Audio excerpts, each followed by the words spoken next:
Dans son pari pour devenir un nom mondialement reconnu, le géant chinois Huawei a ouvert sa première boutique officielle au Moyen-Orient et en Afrique. C'est dans l'ostentatoire Dubai Mall, qui est l'un des plus grands centres commerciaux du monde. La compagnie, basée à Shenzhen, explique que le choix de cette ville était évident. Nous adorons cet endroit parce que le gouvernement tout entier stimule l'innovation et de nombreux entrepreneurs ici sont enthousiastes à propos de l'innovation et des technologies. Et les gens ici ont l'esprit ouvert. Ils sont friands de technologie, ils veulent vraiment essayer les nouveautés. À l'instar de nombreuses importantes compagnies chinoises, Huawei a augmenté ses investissements ici au cours des dernières années. Se servir de Dubaï comme d'une base, c'est chercher à capitaliser sur les plans de ceinture et route pour cibler les opportunités dans toute cette région. Bien que de taille modeste, cette boutique est assurément symbolique. Pour la première fois dans cette région, le plus grand fabricant chinois de téléphones mobiles vend ceux-ci directement aux consommateurs d'ici, effectuant ainsi un changement dans sa stratégie alors qu'il s'attaque à ses concurrents Apple et Samsung.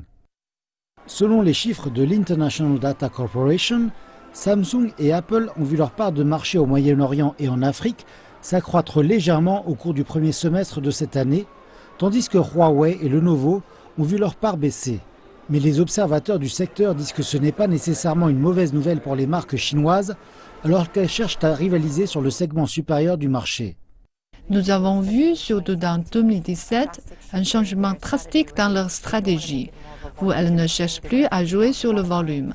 Elles veulent se concentrer davantage sur le résultat net que sur le chiffre d'affaires. C'est donc davantage tiré par la valeur. L'autre problème important auquel font face les compagnies chinoises ici consiste à retenir l'attention. La tâche la plus difficile pour nous est de nous dépêcher. Vous voyez, il nous faut plus de temps pour que les gens nous connaissent mieux. À la différence de Huawei, Apple et Samsung ont déjà de nombreuses boutiques aux Émirats arabes unis. Mais il y a des signes que les comportements des consommateurs pourraient changer. Initialement, il y avait des préjugés, surtout dans cette région du Conseil de la coopération du Golfe, selon lesquels si c'est quelque chose de marque chinoise, ce n'est pas de bonne qualité.